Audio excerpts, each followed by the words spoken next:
नमस्कार दोस्तों, राधे राधे। तो आज हम रिवाइज करने वाले हैं डबल टैक्सेशन रिलीफ के आईसीएआई स्टडी मटेरियल के टेस्ट नॉलेज के सभी क्वेश्चन के रिवीजन। और आप जानते हैं मोटिवेशन की बात करूं तो ये आपके पेपर में 10 मार्क्स तक का क्वेश्चन आ जाता है। और ये बुक ये आपको मतलब एग्जाम्शन लाने के लिए और पास होने के लिए चैप्टर बहुत ज़्यादा इम्पॉर्टेंट हो जाता है। तो अच्छे से क्वेश्चन की रिविज़न कीजिए। चलो शुरू करते हैं बिना किसी देरी के। चलो आईसीएआई मोस्ट फेवरेट क्वेश्चंस पे बढ़ते हैं आगे। क्वेश्चन नंबर 8वां, mister Kamlesh an individual resident in India, age कितने सर? 52 साल के हैं। Furnish you the following particulars of income earn in India. Country X and country Y की कुछ इनकम की डिटेल दी है for the previous year 2023-24। India has not entered into double tax in avoidance agreement with these two countries. Simple word में 91 का reduction निकालना होगा। आपको क्या बोला हुआ है? ये country X and country Y का आपको बोल रखा है एवरेज रेट कितना दे रखा है, 10 और 20 रिस्पेक्टिवली। चलो हम डिटेल्स पढ़ते हैं आगे।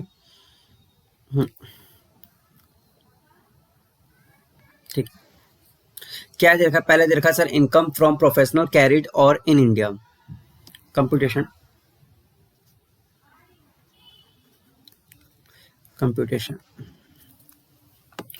स्टार्ट करते हैं। सर क्या दे रखा है? पहले प्रोफेशनल है, प्रोफेशनल पीजीपी। क्या है सर? प्रोफेशनल इनकम है कितनी सर? 7.5 लाख की। अगला है एग्रीकल्चर इनकम हुई है इन कंट्री एक्स, तो कहाँ पे टैक्स होगा सर? अदर सोर्स में जाके ये टैक्स होगा। थोड़ा स्पेस छोड़ देते हैं अगर कोई इनकम दे रखी हो तो उसके लिए। एग्रीकल्चर इनकम सर एग्जाम्प्ट नहीं होगा? नहीं सर, ओनली इंडियन लैंड पे अगर जो एग्रीकल्चर का रखी हो वही एग्जाम्प्ट होता है। तो 50,000 यहाँ टैक्स होगा। डिविडेंड आया है कंट्री वाइड में, यहाँ एक्स लिख लेता हूँ ताकि ये याद रहेगा कि किस कंट्री की इनकम है। डिविडेंड है कंट्री वाइज से, तो पेपर में भी ऐसे लिख कर आना, हाँ कंट्री वाइज लिख कर आना पूरा, ताकि आपको मार्क्स मिले पूरे। ठीक है, आगे दे रखा है royalty income from a literacy book from country x. Country x से कोई रॉयल्टी इनकम भी हुई है सर, कितनी है? 6 लाख रुपए। सर क्या इसके आगे कोई एक्सपेंस दे रखा है? हाँ सर दे रखा है, हमें दे रखा है सर 50,000 का एक्सपेंस हुआ है, तो 6 लाख माइनस में 50,000 ये आते हैं sir 5.5 lakh. Sir 80 Q B का डिडक्शन मिलेगा? जी सर बिल्कुल मिलेगा सर, 3 लाख रुपए, लेकिन वो आगे लिखेंगे। बिजनेस लॉस दे रखा है सर 65,000 का। सर ये क्या एडजस्ट होगा सर? ऑब्वियसली सर लेस होगा, लेस बिजनेस लॉस।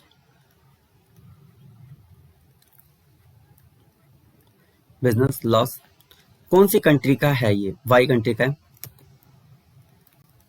ठीक है, कितना दे रखा है सर? 65,000 रुपए, ये हो गया। हाउस प्रॉपर्टी का दे रखा कुछ income, rent from house property, rent from HP, कितना है? 2,40,000। क्या सर इसमें म्यूनिसिपल टैक्स माइनस होगा? सर ये तो कंट्री वाइड का। जी सर बिल्कुल होगा, क्योंकि हम यहाँ पे जो निकालते हैं एज पर इंडियन लॉ, यहाँ लिखा है municipal tax paid in respect of the house country Y not allowed as deduction country Y. वो बोल रहा है सर कंट्री वाई में deduction not allowed, country Y में नॉट अलाउड। सर हम किस लॉ के अकॉर्डिंग निकाल रहे हैं? Indian law. इंडियन लॉ में ऐसा कुछ लिखा था सर हाउस प्रॉपर्टी में? आपने कोई पढ़ा हो जो फॉरेन में हाउस प्रॉपर्टी मिल रहा हो तो म्यूनिसिपल टैक्स माइनस नहीं करना? नहीं पढ़ा सर हमने। हम किस देश में रह रहे हैं सर? हम भारत में रह रहे हैं, तो भारत के कानून को फॉलो करेंगे, भारत के कानून को फॉलो करेंगे। लेस डिडक्शन कितना सर? एडेड 30%।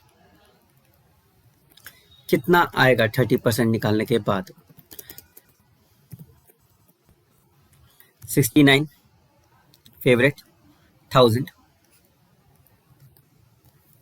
माइनस में 2,30,000, ये आता है 161। आ जाओ, इसके बाद हमारा आ गया टोटल। तो कितना आएगा टोटल करने के बाद?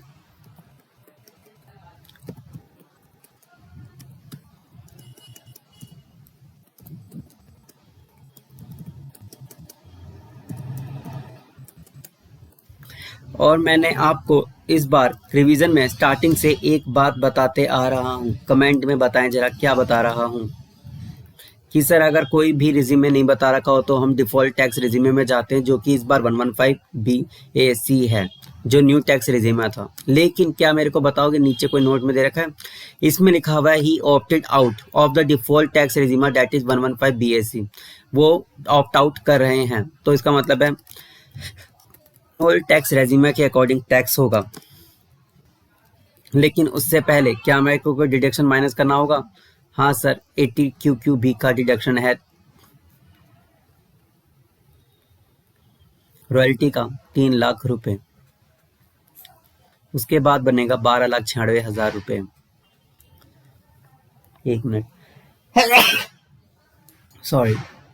इसमें हम निकालेंगे थोड़ा सा टैक्स, उसमें ऐड करेंगे थोड़ा सा हेल्थ एंड एजुकेशन सेस, और आपका आ जाएगा पूरा सा आंसर।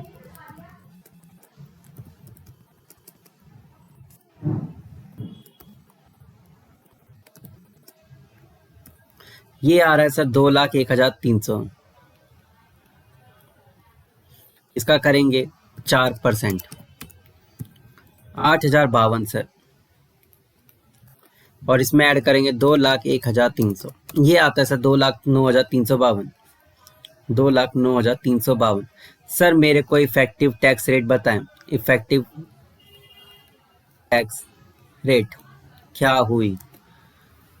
2,09,000 में से डिवाइड करेंगे 12,96,000, तो ये होता है 16.15%। आगे बढ़ते हैं। अब इसमें से डिडक्शन माइनस होगा 91 का डिडक्शन, कंट्री एक्स का एंड कंट्री वाई का, जो भी डबल टैक्स्ड इनकम है। सर कंट्री एक्स के डबल टैक्स इनकम क्या क्या थी? सर कंट्री एक्स में सर हमें ऊपर देख लेंगे यार, नीचे बार बार ऊपर नीचे नहीं करेंगे, हम अपने नोट्स में से ही देखते हैं, सबसे बढ़िया रहेगा। कंट्री एक्स का इफेक्टिव रेट बोल रखा है 10%। एग्रीकल्चर इनकम क्या टैक्स करा था हमने? जी सर टैक्स करा था, नोट्स करेंगे। कंट्री एक्स का करेंगे, निकालेंगे, जहाँ पे हमने एग्री को टैक्स करा था। कितना करा था सर? 50,000 पूरा कर दिया था। उसके बाद कंट्री एक्स में हमने लिटरेसी बुक थी, लिटरेसी बुक, जिसको हमने 5,50,000 ही टैक्स करा था। उसके बाद हमने 3 लाख का डिडक्शन भी माइनस करा था, जो हमारा हुआ था पूरा 2,50,000 आया था फिर बाद में। ठीक है, कंट्री एक्स की कोई इनकम नहीं बची। इसका टोटल करेंगे अब 1, 2 का, तो ये आता है 3 लाख रुपए। इफेक्टिव रेट क्या दे रखी है सर? 10% दे रखा है, जो आता है 30,000। हम 30,000 रुपये माइनस कर देंगे यहाँ से। अब बारी आती है कंट्री वाई की। कंट्री वाई की बात करें तो कौन कौन सा हमने टैक्स करा था? कंट्री वाई, कंट्री वाई में सर हमने टैक्स करा था, नेट में बताएंगे आंसर, 1,61,000 रुपये एंड डिविडेंड 1.5 लाख रुपये एंड 65,000 का लॉस माइनस करेंगे। ठीक है, 1,61, 1.5 और 65, 1,61, 1.5 माइनस में 65,000, ये PGPP, ये अदर सोर्स, ये शायद HP था, हाउस प्रॉपर्टी। कितना आता है हमारा? इसका इफेक्टिव रेट कितना दे रखा है जरा एक बार मेरे को बताएंगे? मेरे ख्याल से 20% दे रखा था, 2,46,000। इसका 20% इफेक्टिव रेट था, 20% और 16.5 विच एवर इज लोअर। हमारा 16.15 आया था, ठीक है, विच एवर इज लोअर। 20% है, हाँ सर 20% है, तो विच एवर इज लोअर लेंगे। 2,46,000 पे हम करेंगे 16.15, ये आता है 39,729, 39,729। यहाँ पे लिख दे 39,729। 2,09,352 माइनस 2,09,352 माइनस 30,000 माइनस 39,729, 139,623, इतना हमारा टैक्स बनेगा, और ये आप इनकम टैक्स डिपार्टमेंट को देंगे।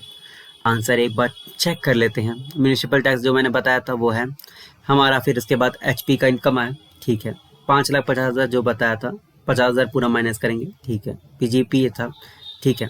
कंट्री वाई का लॉस हमने एडजस्ट करा, बहुत परफेक्टली एडजस्ट किया, 12,96,000 हमारा आया। उसके बाद हमने इनकम टैक्स निकाला और 139,613 आया, जिसको राउंड ऑफ करके 139,610 करा गया।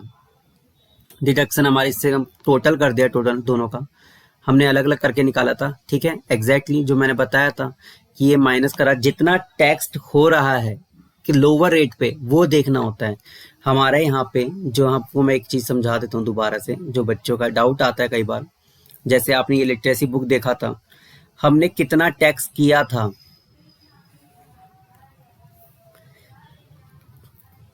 जितना जितना टैक्स इंडिया में किया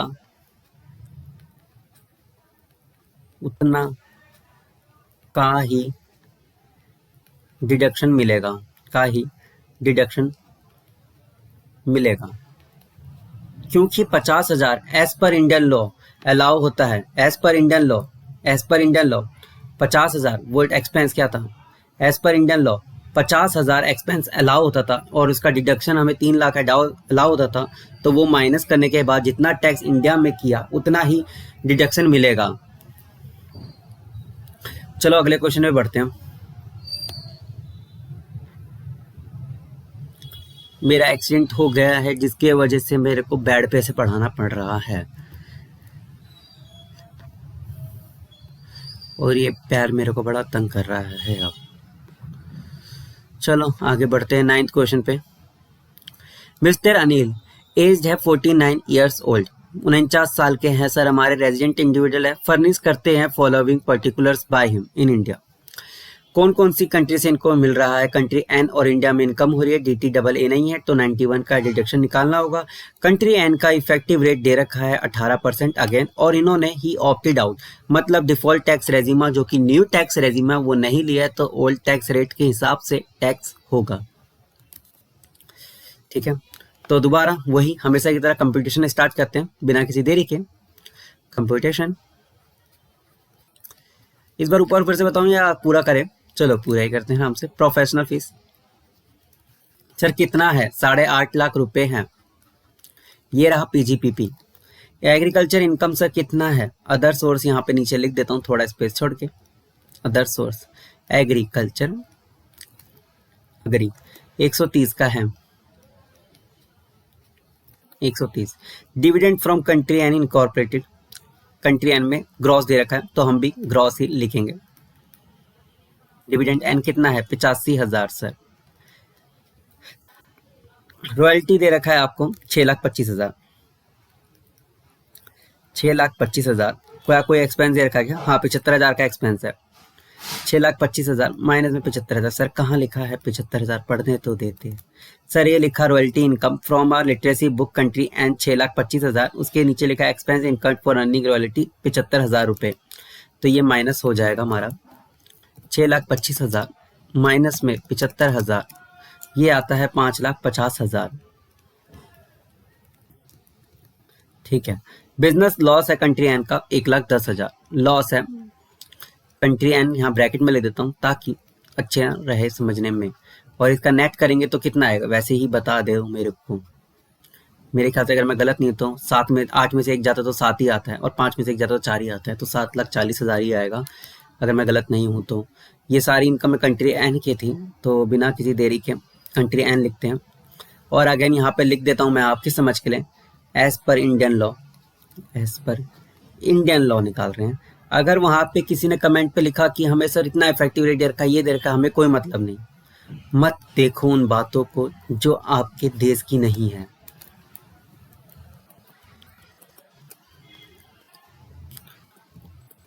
अपनी संस्कृति और अपनी लॉ को ध्यान में रखते हुए हम इन सबको टोटल करेंगे।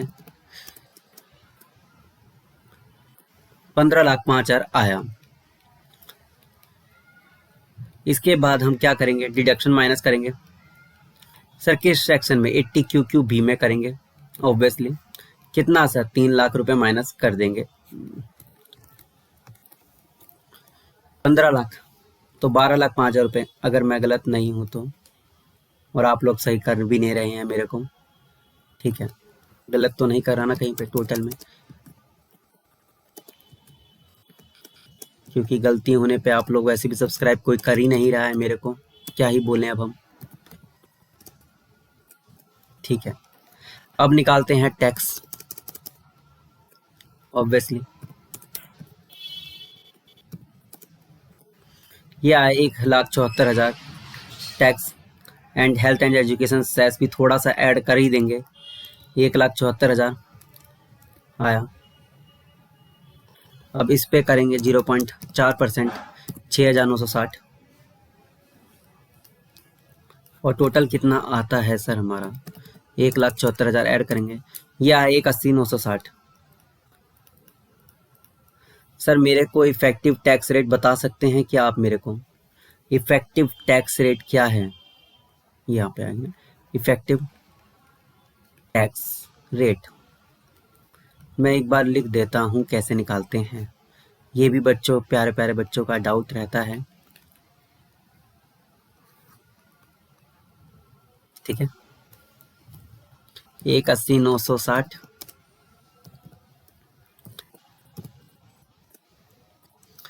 15.01।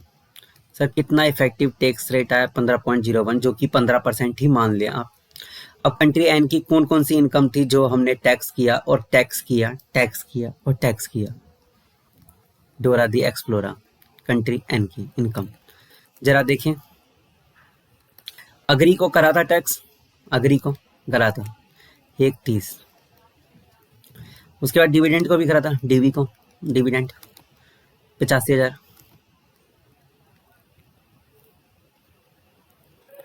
उसके बाद हमने रॉयल्टी को करा था पूरा, नहीं रॉयल्टी में हमने कई सारी चीज़ें माइनस करी थी। सर हमें ये कैसे दिखाना होता है, लिख के नीचे 80 क्यू बी करके निकालना होता है, नहीं यहाँ पे डायरेक्टली 75,000 माइनस में 3 लाख, चाहो तो यहाँ पे लिख सकते हो 80 क्यू बी ब्रैकेट में ऐसे करके, और फिर सबको पूरे ब्रैकेट में, और फिर एक बारी में हम 2.5 लाख रुपए लिख सकते हैं यहाँ पे। और लॉस था वो भी हमने एडजस्ट करा था, कितना लॉस था सर कंट्री एन में, 1,10,000 का लॉस था पीजीपीपी। वो बोलता रहेगा कि हमने एडजस्ट नहीं करा, हम सुनते रहेंगे, लेकिन हम अपने कानून पे विश्वास रखते हुए और कानून को मानते हुए हम उसको नहीं सुनेंगे और हम एडजस्ट करेंगे। 3,55,000 सर वहाँ पे 20% टैक्स होता है, यहाँ पे 15%, विच अच्छा 18% और 15%, विच एवर इज लोअर 15%, 3,55,000 का 15%, सर 15.01 था, इग्नोर कर लो 1 मिनट के लिए जैसे वो करती है सर, अब दिल पे मत लो। 53,250 का डिडक्शन मिलेगा, 53,250 यहाँ से माइनस होगा डिडक्शन, और आपका आ जाएगा आंसर 1,80,960, कितना 1,27,710, 1,27,710 रुपये आंसर आया। एक बार के लिए आंसर चेक कर लेते हैं। जैसा बोला था 75,000 रुपये माइनस करा, 5,50,000, 1,10,000 माइनस करा, उसके बाद हमारा ये सब माइनस करने के बाद 12,05,000 रुपये की इनकम आता है। हम एक इफेक्टिव टैक्स रेट निकालते हैं, 15.14 आता है। यहाँ पे हमें दे रखा था 18% का, 3,55,000 रुपये लॉस एडजस्ट करने के बाद आता है, और हमारा जो टैक्स लायबिलिटी 1,80,960 आया था, एग्जैक्टली एडजस्ट करके दिखाया गया 53,000 और 1,27,650 राउंड ऑफ करके मैच कर दिया गया है।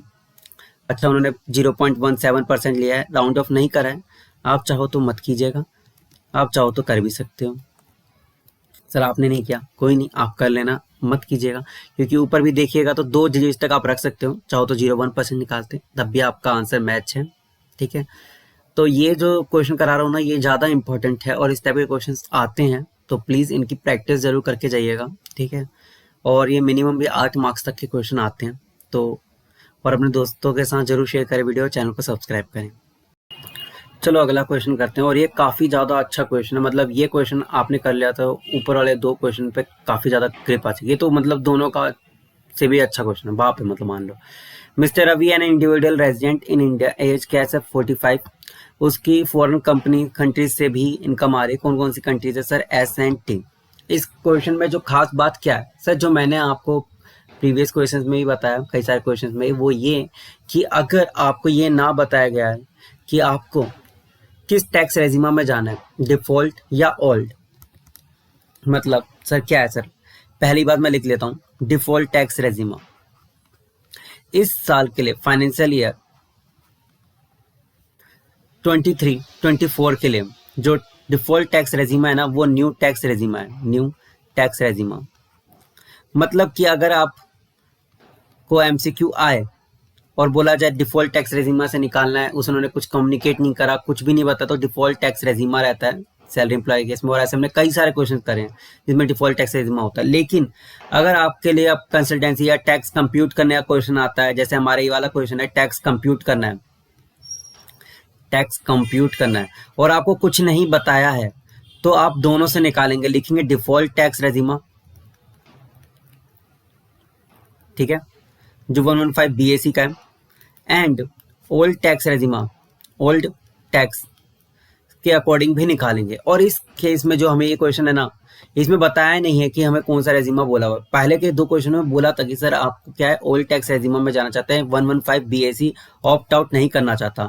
जैसे आपको क्वेश्चन में बोलेगा don't want to opt out, मतलब ऑप्ट आउट फ्रॉम 115 बीएसी। जब हमें ये बोलता है तो हम ये वाला लगाते हैं। इस वाले केस में क्या है, हमें दोनों से निकालना है, क्योंकि हमें ना लिएबिलिटी कंप्यूट करनी है, बोथ से निकालना है, ठीक है। टैक्स कंप्यूट का क्वेश्चन है, इसलिए हम इसमें दोनों से निकालेंगे, दोनों मेथड से, न्यू एंड ओल्ड टैक्स रेजिमा दोनों से निकालेंगे, इसलिए बेहतरीन क्वेश्चन है, ये करना होगा आपको, ठीक है। अब आ जाओ हमारे क्वेश्चन पे, कंप्यूटेशन। पहला है इनकम फ्रॉम बिजनेस, तो सिंपल पीजीबीपी। सर कहाँ पे बिजनेस है? मुंबई। मुंबई में कितना है सर? 4,40,000, अच्छी बात है। उसके बाद है सेविंग बैंक में कितना सर इनको मिला सर? 42,000 रुपये सेविंग बैंक, या तो यहाँ पे लिखता हूँ न्यू। एक काम करता हूँ मैं ना, इसको काफ़ी अच्छे से ना आपके लिए एक बढ़िया तरीके से काम करता हूँ इसमें, ताकि ना आपको ना साइड बाय साइड ना अच्छे से निकले। पेपर में ना अलग अलग कंप्यूट करके आना, ठीक है। यहाँ है न्यू टैक्स रेजिमा, न्यू टैक्स रेजिमे, ठीक है। ये है ओल्ड टैक्स, ठीक है। यहाँ पे लिख दो पीजीबीपी, सबसे बढ़िया फॉर्मेट। यहाँ लिखो मुंबई, ठीक है। मुंबई में कितना सर? 4,40,000, ये लो 4,40,000, ठीक है। आईसीआईसी बैंक से कितना इंटरेस्ट मिला है? अदर सोर्स में लिख दो, अदर सोर्स इंटरेस्ट कितना मिला है सर? 42,000 रुपये, इंटरेस्ट फ्रॉम आईसीआईसीआई बैंक। अब बात करते हैं कंट्री एस की। कंट्री एस में रेट क्या है? एवरेज 16%, वो बाद में देखेंगे। एग्रीकल्चर इनकम कितना है कंट्री एस से?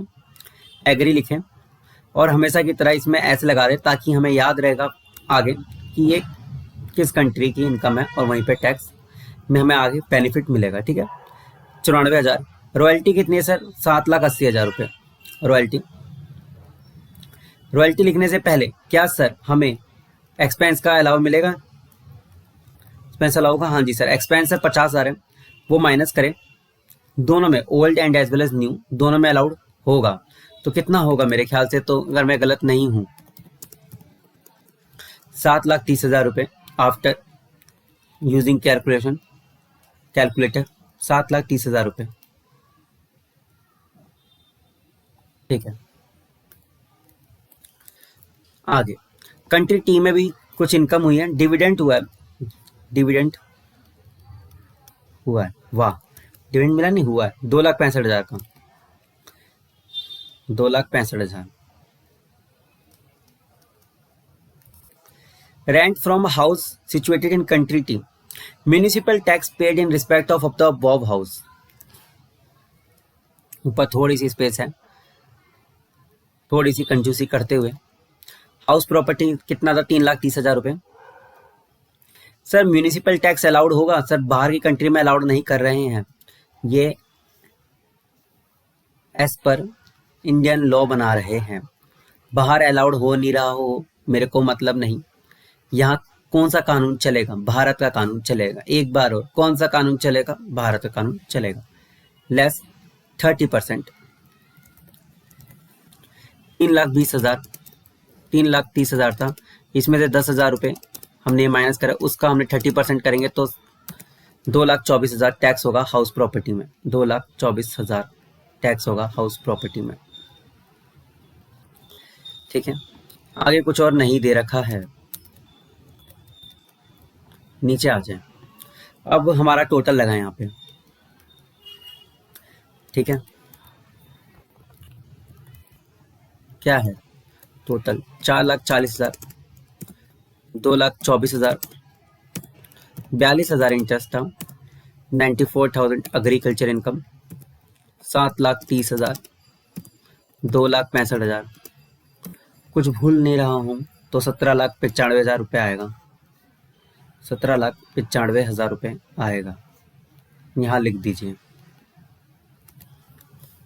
ठीक है, हमारा कोई भी हमने नहीं भूला है। ठीक है, सारा कुछ लिख लिया। कुछ भूले हो तो बता दीजिएगा। कहाँ से बताएंगे सर? कमेंट में। लेस डिडक्शन सर कौन सा?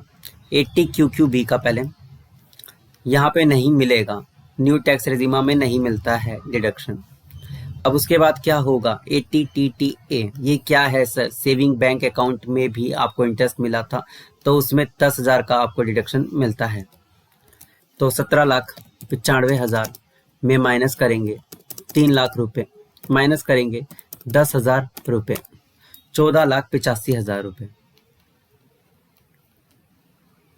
और आता है ये 17,95,000 रुपये।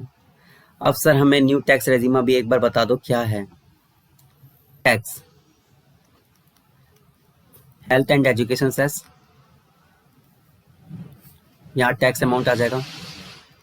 ठीक है, टैक्स अमाउंट, लेस डिडक्शन, कौन सी कंपनी का कितना कितना है? कंट्री एस का एंड कंट्री टी दोनों का, country S and country T दोनों का निकालेंगे। इफेक्टिव टैक्स रेट नीचे निकालेंगे। कैसे? Effective tax rate, tax rate यहाँ निकालेंगे। ठीक है, यहाँ निकालेंगे। उसके बाद हम देखेंगे कंट्री एस का और कंट्री टी का कितना है, कंट्री एस का कितना है एंड कंट्री टी का कितना है। कंट्री एस का इफेक्टिव टैक्स रेट है 16% और कंट्री टी का कितना है? 20%।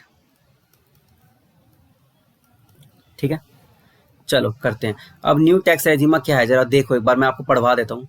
डिफॉल्ट टैक्स रेजिमा, जिसको न्यू टैक्स रेजिमा बोलेंगे, 3 लाख तक कोई टैक्स नहीं है, ये रहा। ठीक है, 3 लाख से 6 लाख मतलब नेक्स्ट 3 लाख पे 5% लगेगा, उसके अगले नेक्स्ट 3 लाख पे लगेगा पूरे 10%, उसके नेक्स्ट 3 लाख पे लगेगा 15%, उसके नेक्स्ट 3 लाख पे लगेगा 20%, और जैसे ही 20% के बाद खत्म होता है 15 लाख पे, उसके बाद लग जाता है 30%। भाई बहनों 30% लगता है टैक्स, तो कितना होगा? सिंपल वर्ड में तो 1.5 लाख रुपए आता है 15 लाख का टैक्स, लेकिन मैं फिर भी कैलकुलेट आपको एक बार करके दिखा देता हूँ। पहले 3 लाख पे 5% तो 15,000 आता है, उसके बाद नेक्स्ट 3 लाख पे आता है हमारा 10% तो 30,000 रुपये आता है। अगले 3 लाख पे अगर हम 15% निकालते हैं तो हमारा आता है 45,000 रुपये। अगले 3 लाख पे अगर हम 20% निकालते हैं तो ये आता है 60,000। तो अगर हम ऐड करें सबको तो आता है 1.5 लाख रुपये। ठीक है, 17,95,000 में से माइनस करो 15 लाख। ठीक है, इसका करो 30%, ये आता है 88,000 रुपये। अब इसमें करो 1.5 लाख रुपए ऐड, ये आता है 2,38,500। इसमें करो health and education cess add, 9,540।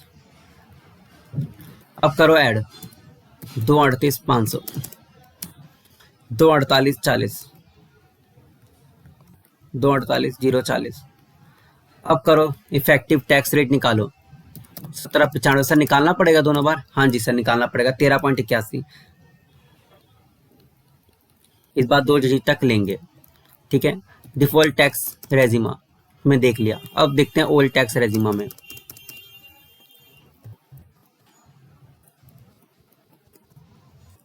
यह आया 2,58,000, इसका करेंगे 4%, 2,58,000 पे आपको 4% हेल्थ एंड एजुकेशन सेस भी पे करने का अपॉर्चुनिटी दिया जाता है, तो वो भी लें। ये आता है 2,68,320, 2,68,320, ठीक है। अब इसका एवरेज निकालने के लिए क्या निकालें, 2,68 डिवाइडेड बाय 2,68,320 डिवाइडेड बाय 14,85,000। कौन सा अमाउंट सर, ये वाला अमाउंट, ये वाला अमाउंट 14,85,000, इससे डिवाइड करेंगे, ठीक है। 14,85,000, कुछ बच्चों को पता ही नहीं होता सर किससे डिवाइड करना है, तो ये कितना आता है सर, 18.06 लिख लें, ठीक है। अब क्या निकालना है, सिंपल सर, अब आंसर निकालेंगे। कंट्री एस का कौन कौन सा टैक्स हो रहा था, कंट्री एस का दोनों टैक्स रेजिमा से निकालेंगे, हाँ सर दोनों से निकालेंगे, और जब लोअर आएगा उसके बाद हम उसके बाद डिसाइड करेंगे कि क्या है क्या नहीं, ठीक है। कंट्री एस का निकालेंगे। कंट्री एस का सर कौन कौन सी इनकम टैक्स हो रही थी, कंट्री एस की जो हमारी इनकम टैक्स हो रही थी, पहले देखो, अच्छा हमने लिखा ही नहीं था अच्छे से, कोई नहीं, हम अपने क्वेश्चन में से देखते हैं। कंट्री एस की कौन कौन सी इनकम टैक्स हो रही थी, अग्री टैक्स हो रही थी, अग्री 94,000, एंड उसके बाद रॉयल्टी टैक्स हुआ था। रॉयल्टी सर कितना टैक्स हुआ था, after getting expense of out, तो ये हुआ था 7,30,000 टैक्स यहाँ पे। एंड यहाँ पे कितना टैक्स हुआ था, 3 लाख का डिडक्शन भी हमें मिला था, यहाँ पे लिखा है नहीं लिखा हमने, हाँ लिखा है डिडक्शन, 3 लाख रुपए का डिडक्शन, तो 7,30,000 थे, 7,80,000 तो पहले थे, उसके बाद हमने 50,000 का डिडक्शन मिला एक्सपेंस का, उसके बाद 3 लाख का ओवर डिडक्शन मिलेगा, तो 4,30,000 ही टैक्स हुए हैं, 4,30,000 रुपए टैक्स हुए हैं, ठीक है। अब दोनों का टोटल करें,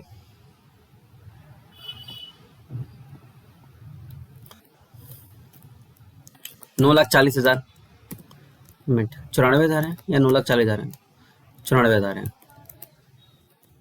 ठीक है। 94,000 प्लस में 4,30,000, 5,24,000, ठीक है। अगला है पहला वाला 7,30,000 प्लस में 94,000, 8,24,000।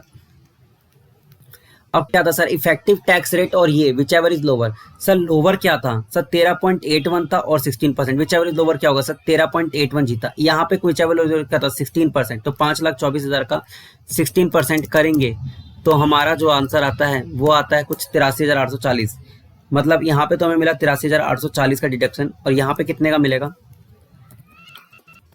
8,24,000 माइनस 0, यहाँ मिलता है, एक मिनट थोड़ा सा गलत है क्या, 8,24,000 इंटू में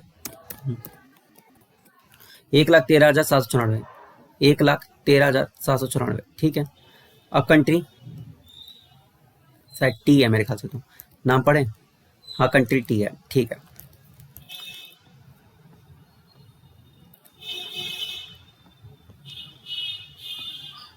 कंट्री टी में कौन कौन सी इनकम टैक्स हो रही है, डिविडेंड एंड रेंट, डिविडेंड कितना टैक्स हो रहा है, 2.65 पे लिख दें। उसके बाद टैक्स हो रहा है रेंट, रेंट में कितना टैक्स हो रहा है, 330 माइनस में म्यूनिसिपल टैक्स, 330 माइनस में म्यूनिसिपल टैक्स, 320 माइनस में 30%, 320 ये आता है 224, ओके दोनों में ऑलमोस्ट सेम आ गया, कोई नहीं, इसमें ऐड करते हैं 265, 489,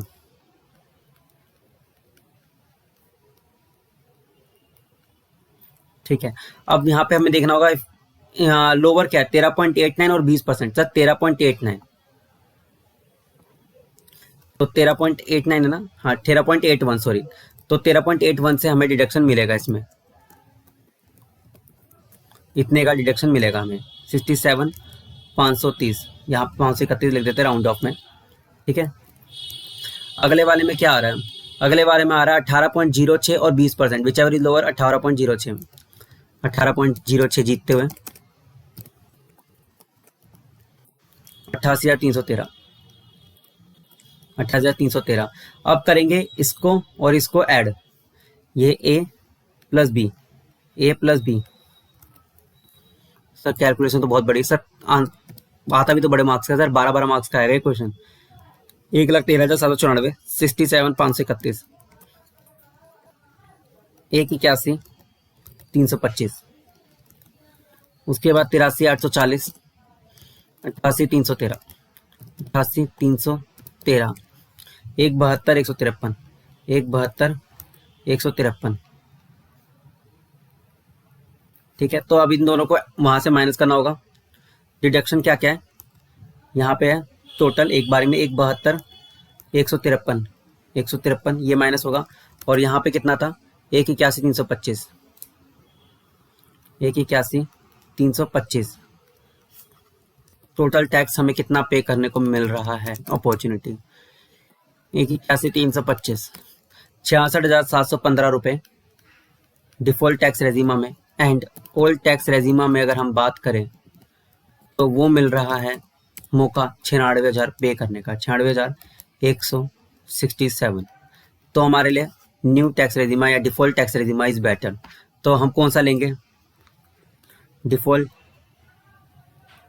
टैक्स रेजिमा इज बेटर। ठीक है, आप आंसर चेक कर लीजिए। ये रहा 10,000 रुपये डिडक्शन में आते हैं क्योंकि हमें as per Indian tax law निकालना होता है। ठीक है, हमारे डिफॉल्ट टैक्स रेजिमा में हमें क्या होता है, ये सब डिडक्शन नहीं अलाउड होते। ठीक है, लेकिन रॉयल्टी में जो हमारा क्या होता है, ये रहा आफ्टर डिडक्शन, ये रहा 50,000 रुपये डिडक्शन एक्सपेंस का हमें अलाउड होता है, तो वो डिडक्शन अलाउड करेंगे। लेकिन ये चैप्टर वीआई का जो डिडक्शन है वो अलाउड नहीं होता, तो वो सब नहीं मिलेगा। टीटीए एंड टीक्यू भी नहीं मिलेगा ऑब्वियसली। उसके बाद ये सब उन्होंने टैक्स निकाला, और इन्होंने टैक्स निकाला 1,81,430 रुपये। ठीक है, उसको राउंड ऑफ करा, हमारा 1,81,325 आया था। राउंड ऑफ का डिफरेंस है, कोई नहीं, आप टेंशन मत लीजिएगा। ये लोगों ने 3 डिजिट लिया इस बार। ठीक है, उसकी कोई जल्दबाजी मत कीजिएगा, आपका आंसर हमेशा माना जाएगा ठीक वैलिड। 1,81,430 हमारा भी वही आया है। ठीक है, राउंड ऑफ का डिफरेंस रहेगा। ठीक है, उसके देखो सी फाइनल लेवल पे ना प्लीज ध्यान रखना, प्लीज 100 रुपए के ना राउंड ऑफ डिफरेंस का ना इतना स्ट्रेस मत लीजिएगा प्लीज। ठीक है, उसके अलावा फिर ये सब हमारा डिडक्शन थे 14,85। ठीक है, ये सब आया। ठीक है, 14,85 हमारा इनकम बिल्कुल मैच है। ऊपर भी अगर आपको मैच करना हो इनकम, ये रहा 17,95,000। ठीक है, तो 17,95,000 हमारा मैच है यहाँ पे। और यहाँ पे अगर हम मैच करें तो कितना तर, ये रहा 14,85,000, 14,85,000 मैच है। ठीक है, उसके बाद हमने टैक्स निकाला, ये 268 का टैक्स है, 268,320 का, 268,320 का टैक्स है। ये रहा 268,320 का टैक्स है। ठीक है, 268,320 का टैक्स है। ठीक है, उसके बाद फिर हमने ये डिडक्शन माइनस करें, 1,72,153, 1,72,197 टैक्स रिबेट, मतलब राउंड ऑफ का डिफरेंस रहेगा प्लीज मेरे दोस्तों। उसके बाद ना ये 2 मार्क्स का और नोट लिख कर आना होगा। मतलब ये क्या था सर, ये तो बस आपके हुए 10 मार्क्स, ये तो बस आपके 10 मार्क्स का काम था। उसके बाद आपको रिबेट क्यों मिल रही है उसके लिए नोट भी लिख कर आना होगा। सर कमाल की बात करो सर, ये नोट लिखना जरूरी है, मार्क्स लेने हैं, पास होना है तो आईसीआई के नोट्स लिखने पड़ेंगे कि सर उसको रिबेट क्यों मिलेगी 91 के, क्योंकि he is a resident in India और the income is question accurate arise in foreign country में एक्यूरेट अराइज हुआ था। ठीक है, the income question has been subject to income tax in the foreign country, उस पर इन फॉरेन कंट्री में income tax लग रहा था और कोई भी हमारा कोई एग्रीमेंट नहीं था DT डबल ए का। Thank you. तो चलो पहला क्वेश्चन देखते हैं जो कि theory question basically. Cosmos limited a company incorporated in Mauritius, कहाँ पे सर, मॉरिशस में इनकॉर्पोरेट होती है, out of India. Has a branch office in Hyderabad, इसका ब्रांच ऑफिस कहाँ है सर, हैदराबाद में। The Indian branch has filed the return for the assessment year 2024-25 disclosing income of rupees 50 lakh. It paid the rate applicable to domestic company, that is 30% plus surcharge 4%. As per paragraph 2 of article 24 of the double taxation avoidance agreement between India and Mauritius, which read as follows. दोनों countries के बीच में DT double A हो रखा है, उसके बारे में कुछ दे रखा है। The taxation on a permanent establishment PE which an enterprise of a contracting state has in other contracting state shall not be less favorable, मतलब कि कोई लेस फेवरेबल नहीं होना चाहिए in that other state. Sir क्या है जो हमने अपनी क्लास में पढ़ा था, ये बिल्कुल ही एग्जैक्टली उसी थ्योरी पे बेस्ड है। सर क्या थी थ्योरी, थ्योरी में हमने ये देखा था कि जो फॉरेन कंपनी पे जो टैक्स रेट होता है 40% is not a less favourable than a tax rate at domestic company 30% है, मतलब जो 40% जो हम टैक्स ले रहे हैं ना फॉरेन कंपनी पे, it's not less favourable in comparison to the domestic company पे जितना हम 30% ले रहे हैं। तो कितने परसेंट पे आपका टैक्स लगना चाहिए था सर? 40% प्लस 4%। तो एओक ने जो कंप्यूट करा है 40% प्लस 4% पे, तो वो राइट है। एक बार आप थ्योरी रीड जरूर कर लीजिएगा। ये रहा, ठीक है। अगले पे आते हैं, अगले क्वेश्चन पे, जो कि काफी अच्छा और इम्पोर्टेंट क्वेश्चन है। Kalpesh Kumar, a resident individual, is a musician deriving income of 7.5 lakh from a concert performed outside India. Tax of 1 lakh was deducted at source in the country. Sir 1 lakh का डिडक्ट भी कर दिया टैक्स, टीडीएस काटा है उस country में, 7.5 लाख की income हुई है उस कंट्री में outside India. Way the concert of perform, जहाँ पे कॉन्सर्ट हुआ था। India does not have any DTA avoidance agreement, मतलब DTAA नहीं है। हिज इनकम इन इंडिया कितना है? 30 लाख का compute net tax liability for the assessment year 2024-25, assuming he deposit 1.5 lakh in public provident fund and paid a medical insurance premium and 52,000। अब इसमें ना समझने वाली बात क्या है, जो मेरे को आपको बताना है, इस साल से बच्चों ध्यान से समझो, इस साल फाइनेंशियल ईयर 23-24 से जो डिफॉल्ट टैक्स रेजिमा थी वो न्यू टैक्स रेजिमा है। मतलब जब तक आप ऑप्ट आउट नहीं करते हैं तो वो डिफॉल्ट टैक्स रेजिमा क्या रहेगी? New tax regime. जब तक क्वेश्चन स्पेसिफिकली ना बोले कि हम ओल्ड टैक्स रेजिमा में जा रहे हैं या हम ऑप्ट आउट करें 115 BAC से, तब तक आपको ये न्यू टैक्स रेट से क्वेश्चन का आंसर निकाल के लाना है। सर कौन सी रेट से? इस वाली रेट से जो 115 BAC है। जब तक क्वेश्चन ना बोले, जब तक क्वेश्चन ना बोले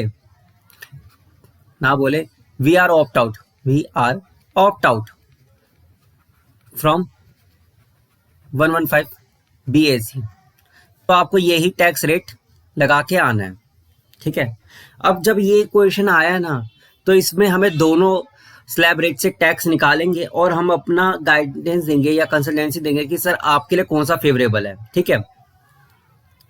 अभी इसमें कुछ तो बोला नहीं है, तो अभी क्या करना है सर? सिंपली क्या करना है, पहले तो हम निकालेंगे टैक्स 115 BAC से, 115 BAC न्यू टैक्स रेजिमा, और यहाँ पे ओल्ड टैक्स रेट, ठीक है। कितना था फॉरेन का इनकम? फॉरेन से जो इनकम आया वो कितना है सर? 7.5 लाख है, आई थिंक मैं गलत नहीं हूं तो। हाँ 7.5 लाख है, यहाँ पे भी 7.5 लाख लिख दें। इंडिया में कितना इनकम आया? 30 लाख।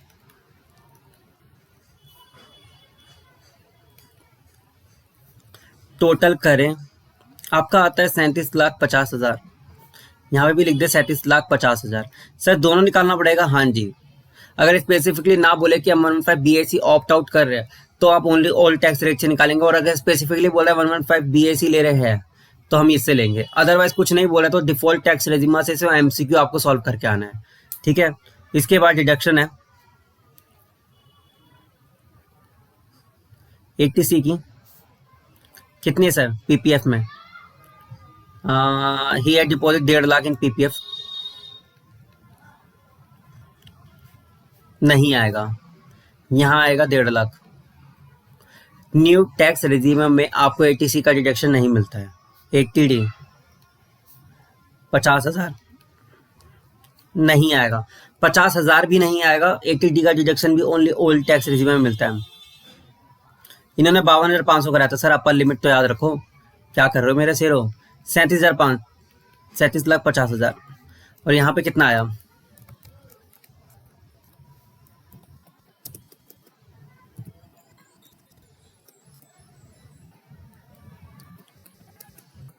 यह है 35,50,000। अब टैक्स निकालते हैं न्यू टैक्स रेजिमा से, ठीक है। अब क्या बोला है सर? अप टू 3 लाख कोई टैक्स नहीं। 3 लाख से 6 लाख कितना टैक्स है? 3 लाख से 6 लाख पे कितना टैक्स है? मतलब 3 लाख पे कितना टैक्स पड़ेगा सर? ये लगेगा सर आपका 15,000, लिख दो 15,000। अगला स्लैब क्या है सर? 6 लाख से 9 लाख, मतलब क्या हुआ? 7, 8, 9, मतलब अगेन अगर नेक्स्ट 3 लाख पे कितना है सर? 3%, मतलब 3 लाख का 10% कितना हुआ? 30,000, ये 15,000। अगला क्या है सर? 10, 11, 12, मतलब अगले 3 लाख पे कितना है सर? 15,000, 15%, सॉरी 15%, 45,000 लिख दो, ठीक है। अगले 3 लाख पे सर कितना है? 13, 14, 15, 20%। तो लिख दो 60,000। और 15 लाख से जो भी ज्यादा होगा सर उस पर कितना सर? 30%। कितना है सर हमारा? 37,50,000।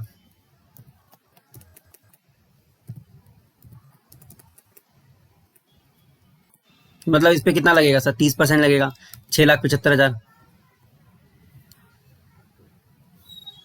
6,75,000। टोटल टैक्स कितना बना? 15,000।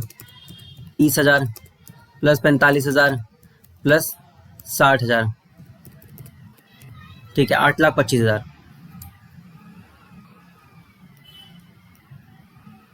ठीक है। और हमारे ओल्ड टैक्स रेजिमा के अकॉर्डिंग कितना बनता है सर? 10 लाख के ऊपर जाते ही सर हमारा कितना पड़ता था? 30% पड़ता है।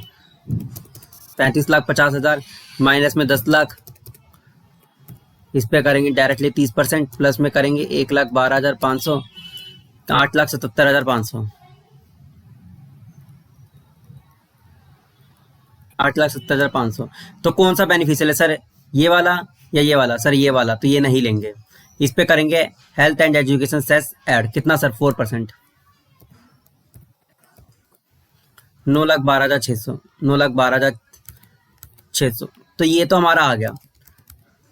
ठीक है, ये तो हमारा मतलब कंप्यूटेशन हो गया, यहाँ तक हमारा ऑलमोस्ट कंप्लीट। ठीक है, लेकिन आपसे पूछा क्या गया है? एक मिनट, कुछ गड़बड़ हुआ है क्या निकालने में टैक्स को हमारे?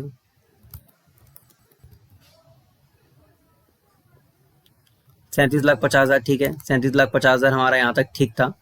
हाँ, हमने जो टैक्स निकाला है वो निकाला 8,25,000। 8,25,000 ठीक है। हमारा आया है, मैं हेल्थ एंड एजुकेशन सेस निकालने में गलती हुई है लग रहा है, 37,50,000। ठीक है, ऐड करेंगे 4%, तो ये आता है 39 लाख। आ रहा है कितना? आ रहा है मिनट, सॉरी, 8,25,000 है। इंटू में 1.04 करेंगे, 8,58,000 आता है।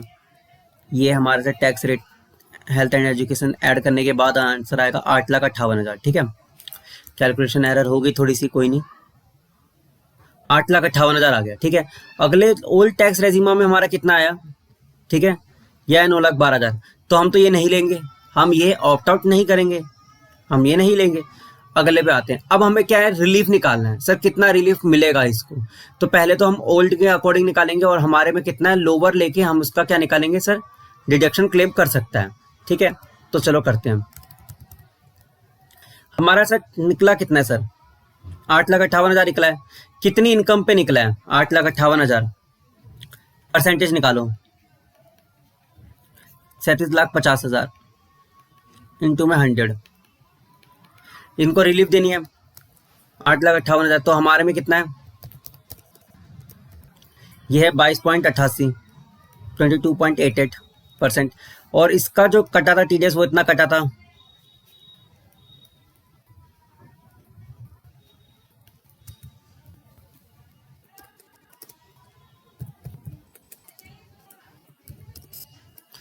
तेरह पॉइंट तेरह 33%।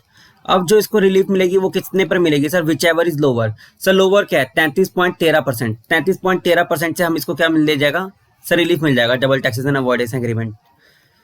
डबल टैक्सेशन का रिलीफ कितना मिलेगा सर? 13.33%, जो आ जाएगा सर 1 लाख रुपए।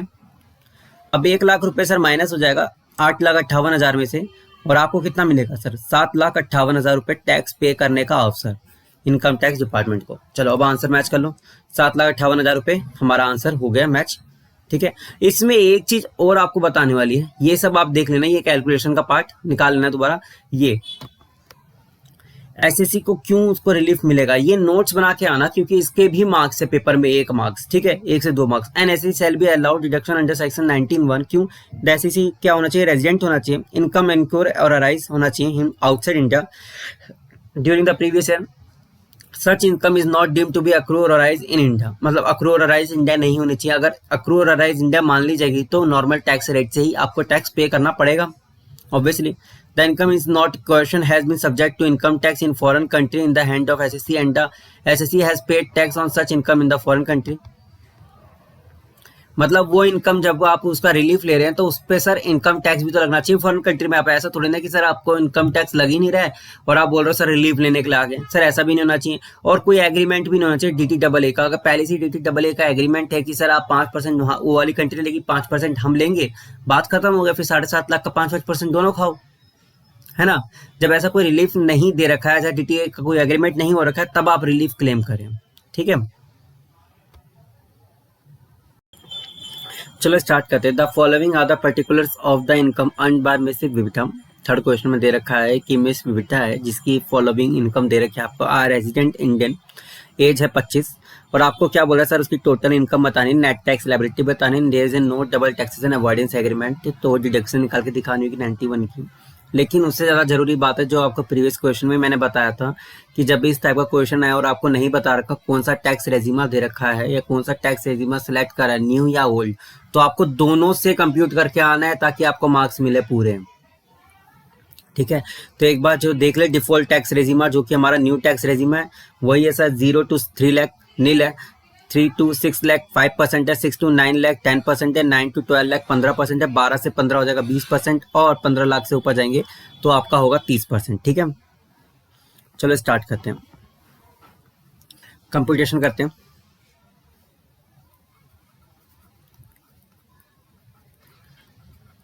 New tax regime and old tax रेजिमा।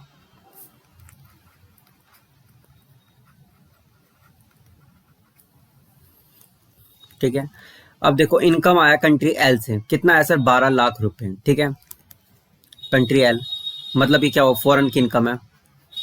कितना है सर 12 लाख रुपए, यहाँ पे 12 लाख रुपए। टैक्स पे करा कोई नहीं। टू ना income from playing snooker in India 19.20 lakh रुपए, इंडिया 19.20 लाख रुपए। ठीक है, अब बचा है लाइफ इंश्योरेंस और मेडिकल, मतलब क्या कोई डिडक्शन दे रखी है। इन दोनों का पहले तो टोटल निकालेंगे सर, किन दोनों का, इन दोनों का 12 प्लस में 19.20 आता है 31.20 लाख, 31.20 लाख। अब क्या है डिडक्शन 80C की नहीं मिलेगी, इसको मिलेगी सर, कितना मिलेगा जितना उन्होंने पे करा होगा। लाइफ इंश्योरेंस पेड 1,10,000 रुपये, 1,10,000 रुपये ये तो मिलेगा। उसके अलावा 80D है मेडिक्लेम, नहीं मिलेगा। यहाँ पे कितना है 52,000 54,000 है, 50,000 ही मिलता है मैक्सिमम, तो यहाँ पे कितना आ जाएगा, यहाँ तो सेम ही रहेगा 31.20, लेकिन यहाँ थोड़ा सा चेंज रहेगा केस में।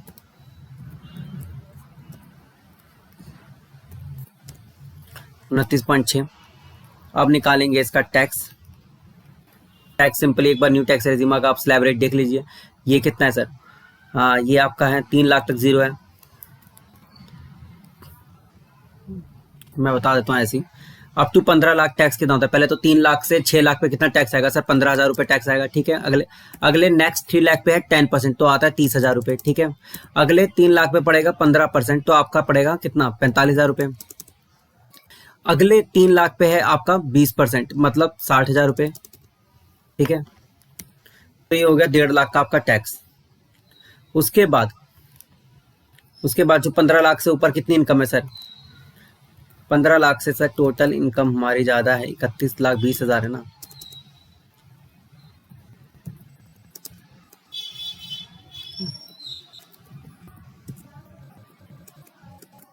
₹6,36,000 रुपये टैक्स बनता है। इस पे हेल्थ एंड एजुकेशन सेस भी ऐड होगा, कितना सर एट 4%, 6.36 में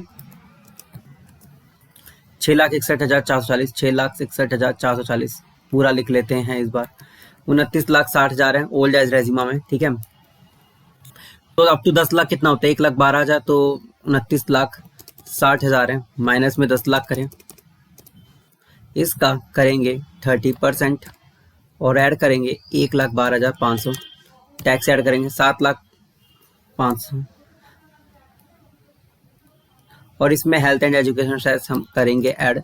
ओल्ड टैक्स रेजिमा आपको दिख ही रहा है कि नॉट सो गुड। अब क्या करेंगे सर, परसेंटेज निकालेंगे। सर किसमें टैक्स कम आ रहा है, सर हमारे ऑप्शन नंबर ए में टैक्स कम आ रहा है, लेकिन परसेंटेज तो हम दोनों का निकालेंगे। परसेंटेज निकालें टैक्स का, कितना आएगा 6,61,440 डिवाइडेड बाय हमारी जो इनकम है कितनी है सर 31,20,000 रुपये। 31,20,000 रुपये इंटू में 100 कितना आता है, यहाँ पर आएगा 7,28,520 डिवाइडेड बाय 29,60,000 इंटू में 100 कितना परसेंटेज आता है पहले वाले का।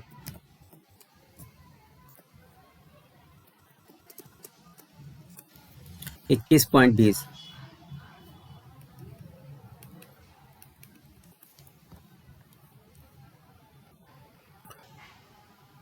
अगला क्या है 7,28,520 डिवाइडेड बाय 29,60,000। दोनों में निकालना जरूरी है, मार्क्स लेने हैं पूरे तो निकालना पड़ेगा। 24.961%। अब टैक्स कितना पेड करा है उसका परसेंटेज निकालें। सर टैक्स जो हमने पे करा है 1,80,000 पे करा है 12 लाख पे, तो कितना हुआ 1,80,000 डिवाइडेड बाय 12 लाख। हमने पे करा है 15% टैक्स वहां पे। डिडक्शन कितना मिलेगा, लोअर ऑफ बोथ, इन दोनों में तो जो लोअर होगा। हमने ये टैक्स रेजिमा चुना है तो इसी के अकॉर्डिंग हम माइनस करेंगे। इसमें से माइनस कितना करेंगे टैक्स पेड, क्योंकि लोअर वही है टैक्स पेड का। तो हमारा जो हमने टैक्स था 12 लाख पे 15% निकालेंगे, उसका आएगा आंसर हमारा 1,80,000 रुपये। 1,80,000 रुपये माइनस कर देंगे और हमारा आंसर कितना आता है 6,61,440 माइनस में 1,80,000 रुपये। 6,61,440 माइनस में 1,80,000 रुपये 4,81,440 रुपये। आंसर देखिए, ये हमारा थर्ड था, ठीक है, कोई डिडक्शन नहीं मिलेगा, ठीक है। 31.20 जो हमने निकाला, 1,80,000 रुपये डिडक्शन परफेक्टली फाइन, और 4,81,440 नेट टैक्स लायबिलिटी बनती है। ओल्ड टैक्स रेजिमा से भी निकाला, हमारा ये हायर बन रहा था टैक्स। उसके बाद जो हमारा टैक्स लायबिलिटी बनी एंड में वो ज़्यादा थी। और जैसा मैंने आपको बताया जब 91 की डिडक्शंस लेते हैं तो जो उसकी कंडीशंस है वो याद से लिख कर आइएगा कि वो रेजिडेंट है, उसका इनकम अक्रू और अराइज हुआ था आउटसाइड इंडिया, कोई भी DTA AA का एग्रीमेंट नहीं था 90 में, उसके अकॉर्डिंग उनको टैक्स पे करना पड़ा, और बाहर उसने टैक्स पे करा था अंडर इनकम टैक्स। ये आप चारों कंडीशंस याद से लिख कर आएंगे ताकि आपको मार्क्स पूरे मिले। अगले क्वेश्चन पे बढ़ते हैं। The concept of P is one of the most important concept determining the tax implication. Examine the significance. Pure theory question है, significance बताना है P का, परमानेंट इस्टेब्लिशमेंट का। तो चलो ये रहा थ्योरी क्वेश्चन, एक बार आप प्लीज पढ़ लीजिएगा। Permanent establishment include a fixed place business through the business of enterprise Holi और पार्टली ओन्ड। तो ये प्योर थ्योरी क्वेश्चन है, एक बार आप पढ़ लीजिएगा प्लीज, कोई मेरे लायक बताने योग्य है नहीं, और पेपर में चांसेस भी कम होते हैं इस टाइप के क्वेश्चन, लेकिन पेपर मटेरियल में दे रखा है इसलिए मैं बता रहा हूँ। An individual resident in India having income earned outside India in a country with which no agreement under section 90, कोई DTA नहीं है, ask you to examine whether the credit for the tax paid for an income will be allowed. Sir हाँ, हमने देखा था कि उसका credit मिलता है 91 में, DTA अगर ऐसा कुछ नहीं होता है तो 91 सेक्शन का आप रेफरेंस दे सकते हैं। और जो हमने ऊपर निकाला है इनकम टैक्स जो हम माइनस करते हैं और रूल 128 का रेफरेंस एंड में देते हुए इन्होंने आंसर फर्निश कर दिया था। तो आप भी सिंपली यही लिखिएगा कि DTA नहीं था अंडर सेक्शन 90, तो कोई बात नहीं है, दिक्कत की बात नहीं, 91 का रेफरेंस दीजिए और 128 का रेफरेंस दीजिए, और एंड में आप बता दीजिएगा हाँ सर उसका वो ले सकते हैं relief. The Income Tax Act 1961 provides for taxation of certain income earned in India by Mr. X on non-resident. The double taxation avoidance agreement which applies to Mr. X provides for taxation such income in the country of residence. Is Mr. X liable to pay on such income earned by him in India? मतलब क्या हुआ sir? The Income Tax Act provides क्या sir? Taxation of certain income earned in India by mister X, जो income tax earn किया जा रहा है by mister X in India जो कि नॉन रेजिडेंट है। The double taxation avoidance agreement, जैसा हमने बताया था DTA प्रिविलेज होता है, मतलब कि इनकम टैक्स प्रोविजन को मतलब लेस पे वो अगर इन DTAA और इनकम टैक्स एक्ट में अगर कोई भी अगर डिस्प्यूट होता है तो DTAA के प्रोविज़न को हम ज़्यादा बढ़ोतरी देते हैं और उसको प्रिविलेज देते हैं विच इज़ मोर फेवरेबल। जो भी दोनों में से ज़्यादा मोर फेवरेबल होगा हम उसको वेटेज ज़्यादा देते हैं। Which applies to mister X provide for taxation of such income in the country of residence.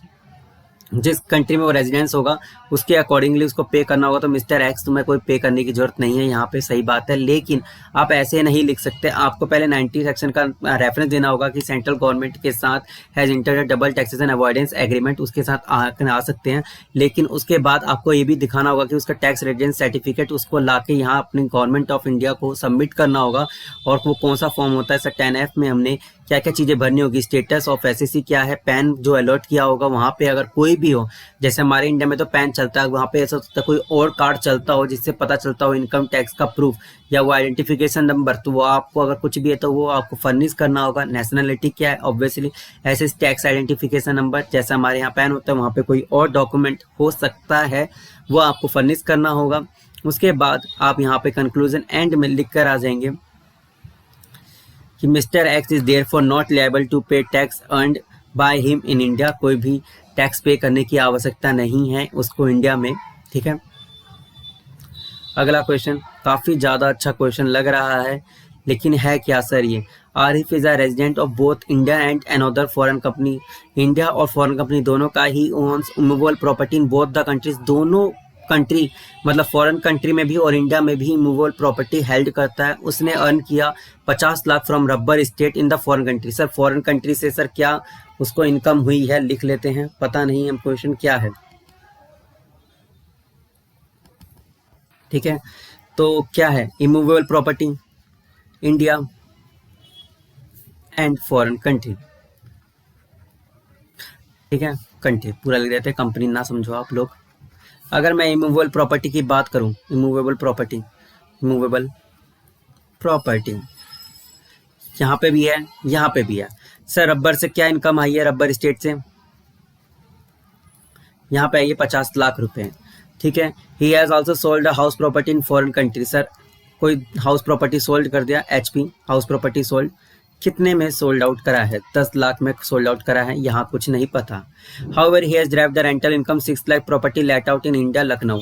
Sir let out था लखनऊ में, कितना था सर, 6 लाख रुपए इसको मिले हैं, ठीक है। आर्टिकल 4 ने क्या बताया, double taxation avoidance agreement between India and the foreign country. Arif is a resident where in the individual is a resident of both the contracting state. अगर दोनों अगर स्टेट का अगर रेजिडेंट है तो क्या होता है सर, टाई ब्रेकर रूल देखते हैं। He shall be deemed the resident of the contracting state which he has a permanent home available to him. If he has a permanent home in both the contracting, he shall be deemed to the resident of contracting state with which he has a personal or economic relationship. Sir tie breaker rule क्या होता है, यहाँ simply हमें बोला है tie breaker rule लगाने के लिए। इसमें पहले बोला कि दोनों जिस कंट्री का वो रेजिडेंट होता है वहाँ राइट होता है, अगर नहीं है राइट तो हैबिचुअली और इकोनॉमिक रिलेशनशिप कहाँ क्लोजर हैं आपके अकॉर्डिंग मेरे को बताएं। सर उसका बिजनेस हमारा आ रहा है फॉरेन कंपनी में, हाउस प्रॉपर्टी दोनों जगह था, लेकिन हाउस प्रॉपर्टी कहाँ पे उसने सोल्ड आउट करा, यहाँ पे एक छोटा सा लेट आउट बस इंडिया में है। तो हैबिचुअली एंड इकोनॉमिक कहाँ पर है सर, ये फॉरेन में है। हैबिचुअली एंड इकोनॉमिक क्लोजर, तो फॉरेन की इनकम पे कोई भी टैक्स देने की उसको आवश्यकता नहीं है, ठीक है। और ये बच गए, आपको ये लिखने की जरूरत है, हाँ जी सर हमें लिखना पड़ेगा। और ऑब्वियसली सर हमेशा की तरह आपको ये भी लिखना होगा DTAA की डेफिनेशन कि कैसे वो DTAA एंटर कर सकता है आरिफ। और ये सब लिखने के बाद पी के जैसे no permanent establishment business in India, कोई भी परमानेंट इस्टेब्लिशमेंट नहीं है, ना प्रॉपर्टी को लोकेटेड है एंड ना परमानेंट हैज सेटअप, ठीक है। ये सब लिखने के बाद एक बार यहाँ देखें जरा, therefore in this case Arif is not liable to income tax in India for assessment year 2024-25। Income tax के लिए लायबिलिटी नहीं है। और जैसा हमने ऊपर देखा था टैक्स रेजिडेंसी सर्टिफिकेट वो फर्निश करना पड़ेगा। तो ये एक बार थ्योरी आप जरूर याद से पढ़ लेना, अगर इस टाइप का क्वेश्चन आता है तो आप अटेम्प्ट कर सको। हाँ इस टाइप का क्वेश्चन आ सकता है, इस टाइप के क्वेश्चन के चांसेस भी होते हैं। तो एक बार ये आप प्लीज़ रीड जरूर कीजिए और हो सके तो पॉज करके रीड कीजिए और अपने दोस्तों के साथ प्लीज़ शेयर करना और चैनल को प्लीज़ सब्सक्राइब करें, रिक्वेस्ट।